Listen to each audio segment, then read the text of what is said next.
சிலருக்கு நிறைய அண்ணன் தம்பி அக்கா தங்கச்சி எல்லாம் இருப்பாங்க.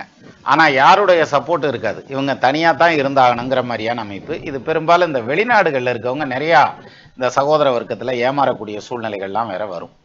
சரி, இது யாருக்கு அப்படின்னா, சகோதரன் அப்படின்னதுமே நம்ம எங்கே போவோம்? நேராக செவ்வாய்க்கு போயிடுவோம்யா அப்படின்னோம்ல. அதெல்லாம் கிடையாது.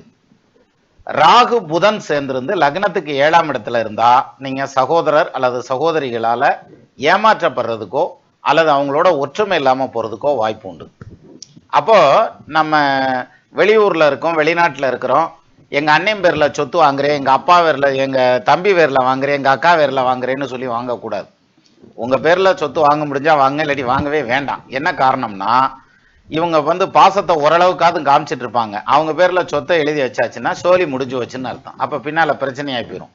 அதனால ராகு புதன் 7ல இருக்கா, அப்போ சகோதர சகோதரிகள்கிட்ட அந்த டிஸ்டன்ஸை கரெக்டாக மெயின்டைன் பண்ணி உறவு கொண்டாடிட்டு வந்தீங்கன்னா கடைசி வரைக்கும் நிற்கும்.